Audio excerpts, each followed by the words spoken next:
Subscribe करें और bell दबाएं ताकि कोई खबर रह न जाए।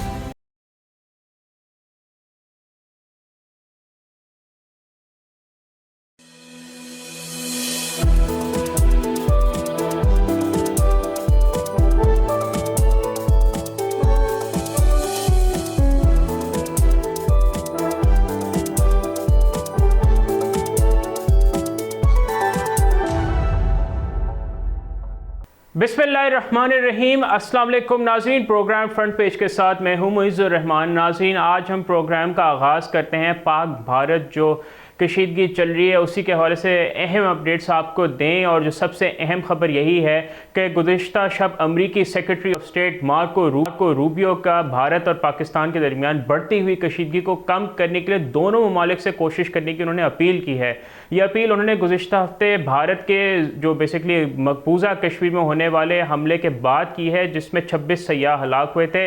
नाज़रीन, स्टेट डिपार्टमेंट की जानिब से बेसिकली जारी होने वाले बयान के मुताबिक मार्को रूबियो जो अमेरिकन वज़ीर ख़ारजा भी जिनको कहते हैं, उन्होंने भारतीय फॉरेन मिनिस्टर सुब्रमण्यम जयशंकर और पाकिस्तानी वज़ीर आज़म मोहम्मद शहबाज शरीफ से अलहदा बात की। भारत को किसी भी किस्म की ऑब्वियसली जो टेररिज्म से लड़ने में उन्होंने मदद का साथ का यकीन दिलाया, और साथ ही साथ उन्होंने पाकिस्तान ने जो ऑफ़र की है इन्वेस्टिगेशन में सपोर्ट की, उसको उन्होंने अप्रिशिएट करते हुए अपील की कि पाकिस्तान इस हमले की तहकीकात में ताउन करे। और पाकिस्तान ऑब्वियसली डे वन से ये कह रहा है कि पाकिस्तान तहकीकात में ताउन करने के लिए तैयार है और इंडिपेंडेंट इसकी इन्वेस्टिगेशन होनी चाहिए, और पूरी दुनिया पाकिस्तान के साथ इस हवाले से हम आवाज़ है। ऑब्वियसली नाज़रीन, गुज़िश्ता रोज़ बुध के रोज़ होने वाली ये कॉल्स 22 अप्रैल के हमले के बाद से वाशिंगटन की जानिब से भारत पाकिस्तान कशीदगी को कम करने के लिए सबसे ज़्यादा आला सतह पर होने वाली पब्लिक डिप्लोमेटिक इंगेजमेंट है। और इस मामले पर ये जो अमेरिका की तरफ से जो कोशिश की गई है उस पर अमेरिका और सदर डोनाल्ड ट्रंप की ज़रूर तारीफ़ होनी चाहिए, क्योंकि उनका शुरू दिन से जब उनका पहली दफ़ा मौक़िफ़ यही आया कि वो भारत और पाकिस्तान दोनों की क़यादत को बहुत करीब से जानते हैं। उन्होंने ये भी कहा कि वो चाहते हैं कि ख़ित्ते में इस्तेहकाम रहे और अमन रहे, और उन्होंने भारत की जो बेसिकली उम्मीदें थी कि अमेरिका उनको जाके ऑल आउट सपोर्ट करेगा, बेसिकली अमेरिका की जानिब से जो एक मौक़िफ़ बड़ा मैच्योर मौक़िफ़ आया है उसने भारत की तमाम उम्मीदों पर पानी फेर दिया है। और भारत में इसको लेकर काफ़ी ज़्यादा मायूसी है, क्योंकि भारत ये समझता है कि अमेरिका उनका ऑल वेदर फ्रेंड है, क्योंकि उनको लगता है कि चीन के बेसिकली जो बढ़ते हुए असर रसूख का मुकाबला करने के लिए अमेरिका भारत का को एक अहम पार्टनर की नज़र से देखता है। दूसरी तरफ पाकिस्तान नाज़रीन वाशिंगटन का बहुत पुराना इत्तेहादी है, और पाकिस्तान और अमेरिका के दरमियान बहुत पुराने ताल्लुकात हैं। अगरचे 2021 में अमेरिका के अफ़गानिस्तान से जो इनखला के बाद ऑब्वियसली इन ताल्लुकात में कहीं ना कहीं कमी ज़रूर आई है, लेकिन एट द सेम टाइम जो अमेरिका की जानब से अब जो कोशिशें हो रही हैं इस रीजन में इस्तेहकाम कायम रखने, उसकी तारीफ़ की जानी चाहिए। पाकिस्तान की अमन की ख्वाहिश पाकिस्तान की कमज़ोरी नहीं है, और क्योंकि पाकिस्तान सलाहियत भरपूर रखता है और माजी करीब में भी दिखा चुका है कि जब भी पाकिस्तान की सालमियत की तरफ किसी ने भी मैली आँख से देखा है तो पाकिस्तान ने आगे से बड़ा कड़ा जवाब दिया है। वज़ीर आज़म शहबाज शरीफ के दफ्तर ने कहा कि उन्होंने मार्को रूबियो से भारत को अपनी बयानबाजी को कम करने के लिए कहा है।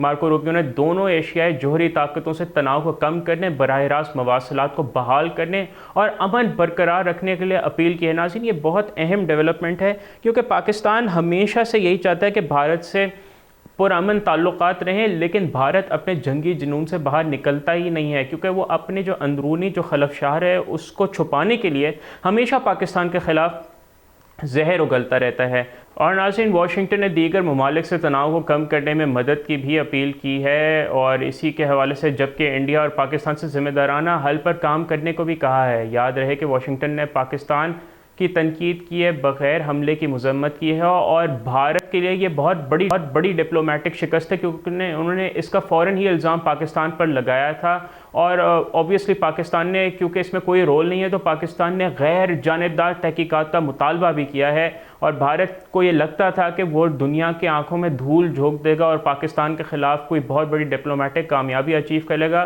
तो नाज़रीन, ऑब्वियसली भारत की इतनी जो पूरी स्टोरी उसमें इतना ज़्यादा झोल उगते हैं कि वाक़े के फ़ौरन बाद 10 मिनट के अंदर ही FIR कट गई, जो कि बहुत ही गैर फितरी बात है। और उसके तकरीबन आधे घंटे के बाद वाक़े के बाद, बजाय इसके कि वो अपने सिक्योरिटी अपैरेटस को बेसिकली क्वेश्चन करते, उनकी मीडिया ने पाकिस्तान के ख़िलाफ़ जहर उगलना शुरू कर दिया।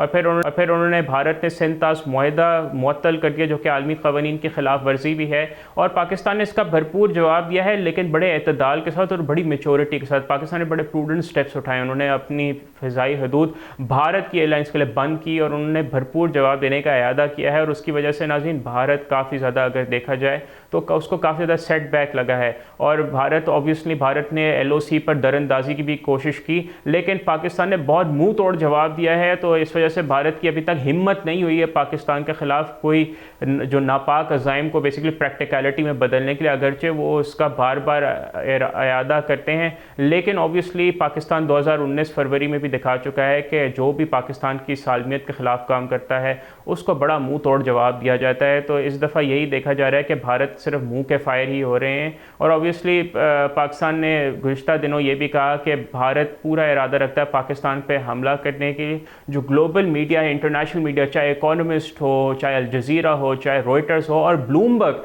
यही सवाल उठा रहा है। ब्लूमबर्ग ने गुज़िश्ता रोज़ बड़ी एक शय सुर्खी लगाई और ख़बर चलाई कि एक इलाका जहाँ पे लाखों फ़ौजें तैनात हैं, 2 लाख से ज़ायद सिक्योरिटी फोर्सेस की मौजूदगी के बावजूद ऐसा बड़ा हमला कैसे हो सकता है। इस हमले के असल मकाम पहलगाम में सिक्योरिटी बहुत कम नज़र आती है और करीब तरीन आर्मी यूनिट तकरीबन 20 किलोमीटर दूर थी।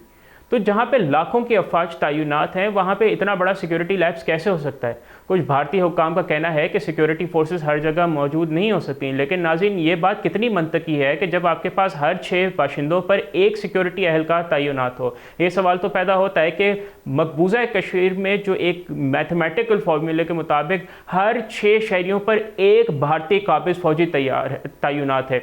एक तरफ भारत अपने लोगों को गलत मालूमात दे रहा है और दूसरी तरफ पाकिस्तान पे बेबुनियाद इल्ज़ामात लगा रहा है। और पाकिस्तान ने उसका जवाब बड़े भरपूर अंदाज से दिया है और बड़े रिस्पॉन्सिबली गैर जानिबदाराना तहकीकात का मुतालबा किया है, जो कि एक बहुत ज़िम्मेदाराना रवैया है। और पूरी दुनिया पाकिस्तान के इस रवैये की तारीफ़ कर रही है। और यहाँ पे नाज़रीन, अफसोस का मकाम ये है कि मीडिया, जिसका काम वॉच डॉग का होता है, कि जो कि सवाल पूछने का काम होता है किसी भी मुआशरे के मीडिया का, लेकिन बजाय भारत के सवाल पूछने के, क्या आपके इतनी बड़ी नाकामी कैसी है, भारतीय मीडिया बिला वजह पाकिस्तान के खिलाफ जहर उगल रहा है और अपनी आवाम के जज्बात भड़का रहा है। और उसी की नाज़रीन इस नापाक अज़ाइम की वजह से वहाँ पे मुसलमानों की ज़िंदगी अजीरन बन गया। गुज़िश्ता रोज़ भी हमने आपको बताया कि किस तरह अल जज़ीरा ने रिपोर्ट किया कि भारतीय मुसलमानों की ज़िंदगियाँ ख़राब हो रही हैं। वहाँ पे ये जो जहर उगला जा रहा है मुसलमानों और पाकिस्तान के ख़िलाफ़। लेकिन यहाँ पे नोट करने की है कि 2019 में मोदी की हुकूमत ने कश्मीर का जो एक आज़ाद स्टेटस था उसे यकतरफ़ा तौर पर, गैर कानूनी तौर पर मनसूख करके उसे अपनी गवर्नमेंट के कब्जे में प्रॉपरली आइन मतलब ऑन पेपर ले लिया था। भारतीय मकबूजा कश्मीर में इंटरनेट बंद है, लाखों कश्मीरी शहीद हो चुके हैं नाज़रीन। तकरीबन 1990 से लेकर आज तक 1 लाख बेगुनाह कश्मीरी शहीद हो चुके हैं। हज़ारों अगवा हैं, वहाँ पे निज़ाम ज़िंदगी दरम बरम है। बेसिकली मोदी 2019 से यही कह रहे थे कि वो कश्मीर में अमन लेके आएंगे, स्टेबिलिटी लेके आएंगे। तो ये जो गुज़िश्ता 1 हफ़्ते के जो बेसिकली वाक़यात हैं, उसने इस पूरी नाज़रीन मिथ को तोड़ दिया है कि मोदी कोई सीरियस कोशिश रखते हैं कश्मीर के मसाइल हल करने में। जो मोदी का मोडस ऑपरेंडी है वो ही कश्मीर की जो हालात हैं उनकी वजह है। तो किसी भी जगह पर कब्जे करने से वहाँ के नाज़रीन नज़रियात को नहीं तोड़ा जा सकता। और यही वजह है कि मोदी और भारत को बार बार मुंह की खानी पड़ रही है। तो यही ऑब्वियसली भारत जितनी जल्दी समझ जाए कि कश्मीर का हल सिर्फ कश्मीरियों के पास है, ना कि काबिज फ़ौज के पास। कश्मीरियों को उनका जायज़ हक़ मिलना चाहिए, उनकी जायज़ आज़ादी मिलनी चाहिए। और हम इस बात को बार बार उठाते रहेंगे, चाहे वो भारत को जितनी बुरी लगे। भारत पाकिस्तानी चैनल्स को, जिसमें बोल न्यूज़ भी शामिल है, उनका आवाज़ अपने मुल्क में तो बंद कर सकता है, लेकिन हमारे मुँह नहीं बंद कर सकता और ना कश्मीरियों के जज्बे को ख़त्म कर सकता है। हम इस हवाले से आपको मज़ीद भी आगाह करते रहेंगे, लेकिन यहाँ पर वक्त हुआ जाता है एक ब्रेक का। कहीं नहीं जाएगा, हमारे साथ ही रहिए, देखते रहिए बोल न्यूज़।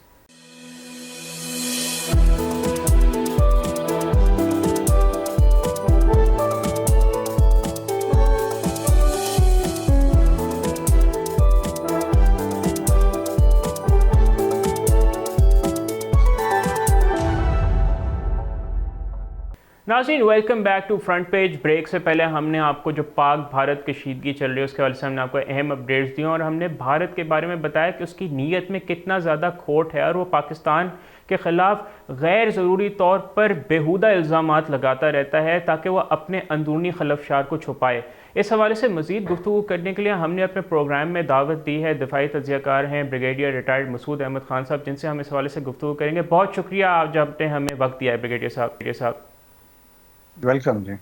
ब्रिगेडियर साहब, सबसे पहला सवाल यही है, अगर आप गुज़िश्ता एक हफ़्ते के इवेंट्स को देखें तो वहाँ पे वाज़े तौर पे नज़र आता है कि दुनिया फाइनली पाकिस्तान की नेक नियति को मान रही है। भारत, जिसको बहुत ज़्यादा जोम था कि वो इस रीजन का सुपर पावर है और वो जिस तरह चाहेगा वो पूरी अपनी उंगली के निशाने पर दुनिया को दौड़ाता रहेगा, लेकिन ना सिर्फ पूरी दुनिया भारत के मौक़िफ़ को तस्लीम करने से इनकारी है, स्पेशली अमेरिका। आप देखें अभी तक अमेरिका से जो मौक़िफ़ है उन्होंने कहीं भारत के मौक़िफ़ को तस्लीम नहीं किया, बल्कि इंटरनेशनल मीडिया भी ताक ताक के सवाल उठा रहा है भारत के बारे में। What has happened sir? Why do you think this is happening? जी हाँ, बहुत शुक्रिया। देखिए, मेरा ख्याल में जो उन्होंने नैरेटिव डेवलप किया है वो किसी ने बाई नहीं किया और अब तो ये एक्सपोज होते जा रहे हैं। जिस तरीके से भी हमने देखा कि एक दिन पे 2 दिन पहले DGISPR की प्रेस कॉन्फ्रेंस थी, कल रात की जो थी, और इसमें हमने देखें जब भी पाकिस्तान ने बात की है एविडेंस के साथ बात की है। ISPR ने हमेशा बात की है, इररिफ्यूटेबल एविडेंस उन्होंने दी है, वेरीफाइबल एविडेंस दिया है। और आज जो लीक डॉक्यूमेंट्स आए हैं जिसमें टॉप सीक्रेट डॉक्यूमेंट्स है, मेरा ख्याल में तहलका खेज है, जिसमें तमाम प्लानिंग के बताया गया है किस तरीके से इट वाज प्लान और किस तरह उन्हें एग्जीक्यूट करना था। तो इंडिया देखे एक तो एक्सपोज हो गया। इससे पहले भी इंटरनेशनल कम्युनिटी उनका बाई नहीं कर रही थी उनका नैरेटिव।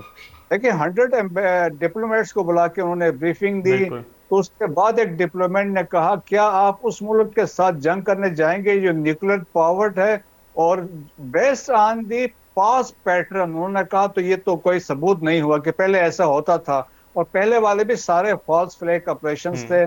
फिर आपने देखा होगा इंटरनेशनल मीडिया में, प्रिंट मीडिया में उन्होंने जो आर्टिकल लिखे, न्यूयॉर्क टाइम्स में हमने देखा, कल के परसों इकोनॉमिस्ट में उनका एडिटोरियल आया, उन्होंने कहा इंडिया को यही कहा एविडेंस दो फिर आगे बात होगी। जब खाली हेयर से पे पास्ट पैटर्न पे कोई बातचीत नहीं होगी, वो है। फिर इंटरनेशनल कम्युनिटी में आपने देखा होगा डिग्नेटरीज जो हैं, रशियंस ने भी पाकिस्तान के प्रोपोजल को एक्सेप्ट एक्नॉलेज किया, चाइनीज ने भी किया, अमेरिकन ने भी किया, स्टेट डिपार्टमेंट ने भी बात की, जिससे कल उनके सेक्रेटरी ऑफ स्टेट ने प्राइम मिनिस्टर से बात की है।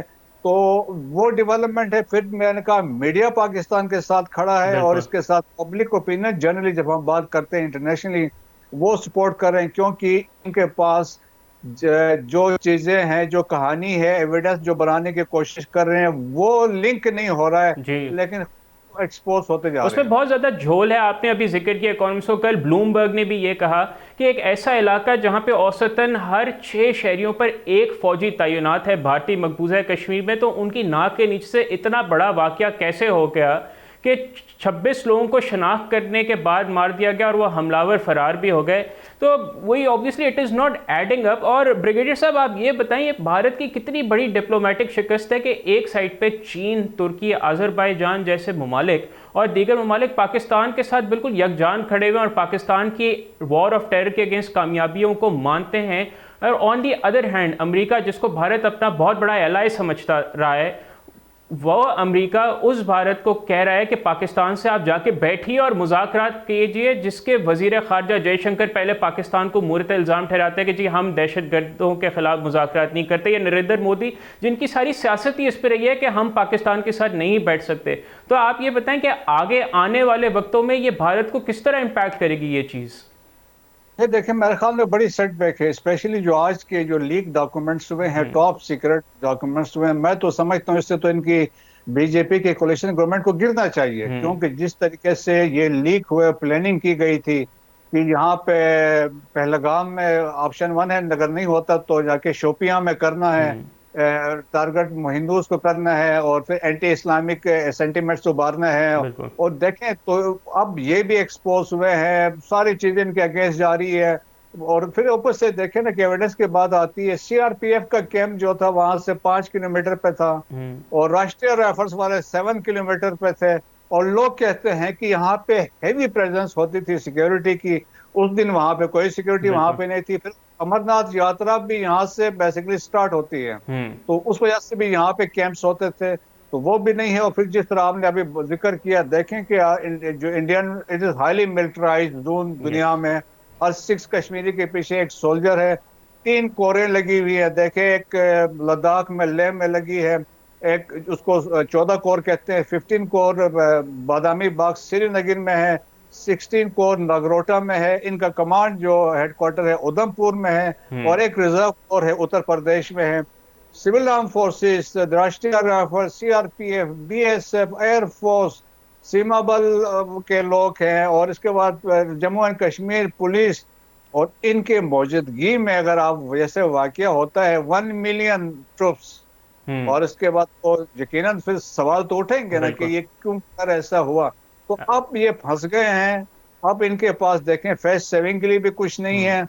और जिस तरह ये एक्सपोज हुए हैं लोग वहां पे हर लिहाज से, तो इंटरनेशनल कम्युनिटी ने इनका जो नैरेटिव था रिजेक्ट किया। और हमें बिल्कुल। क्रेडिट देना चाहिए हमारी जो यहाँ पे गवर्नमेंट ऑफ पाकिस्तान है, आईएसपीआर है, हम्म। हमारे जो मेन स्ट्रीम मीडिया है और सोशल मीडिया है, इन्होंने बड़ा कंस्ट्रक्टिव रोल प्ले किया। एब्सोल्युटली। आपने ब्रिगेडियर साहब, आपने हमारी बात की, तो आप ये देखिए कि 2019 में पाकिस्तान ने जब भारत को बेसिकली धूल चटाई, जब अभिनंदन का तैयारा गिरा और एक और भारत का सुखोई तैयारा जब गिराया, तो उसके बाद पाकिस्तान चाहता, तो पाकिस्तान ने हैड अप द एंटे, बट फिर भी रीजन में स्टेबिलिटी बरकरार रखने के लिए पाकिस्तान ने अभिनंदन को वापस किया।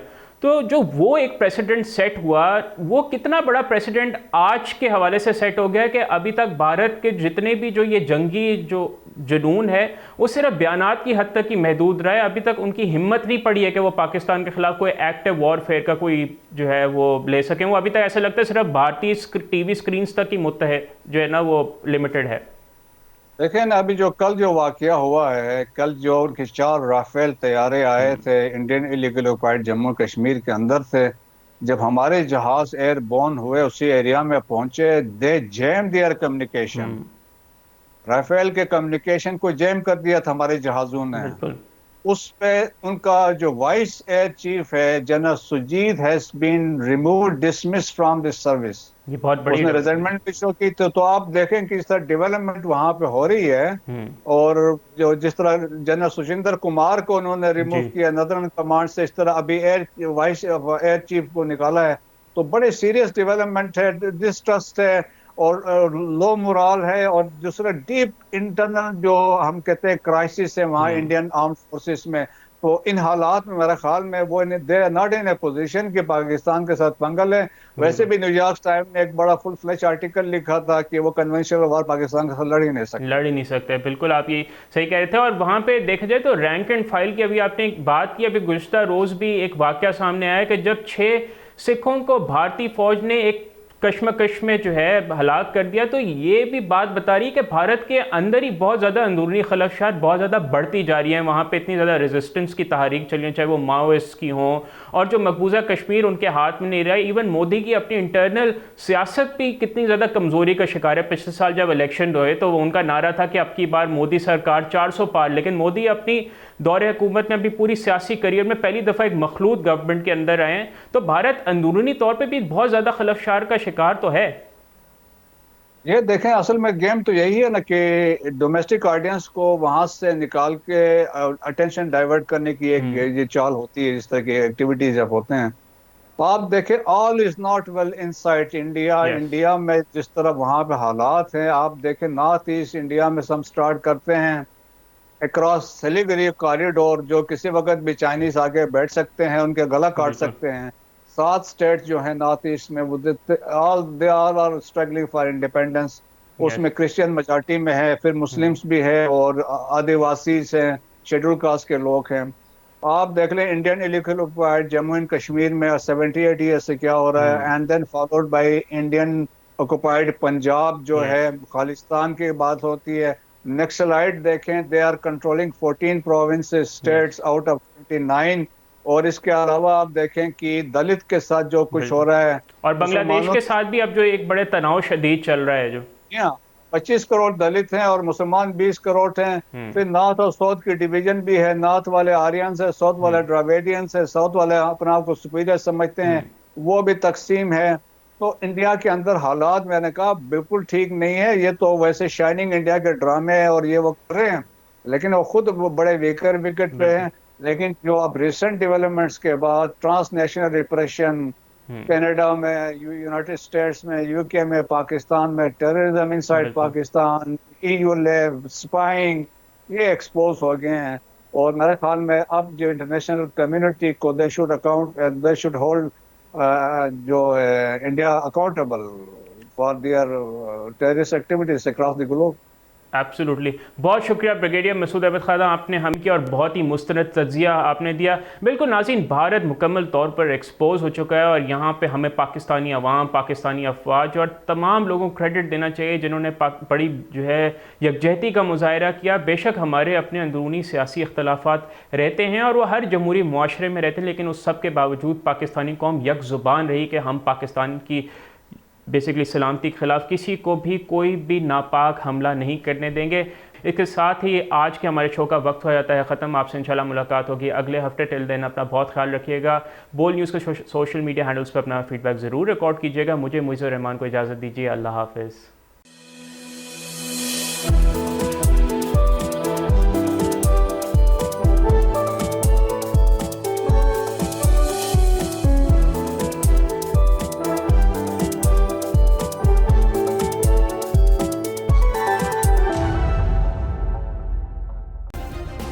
सब्सक्राइब करें और बेल दबाएं ताकि कोई खबर रह न जाए।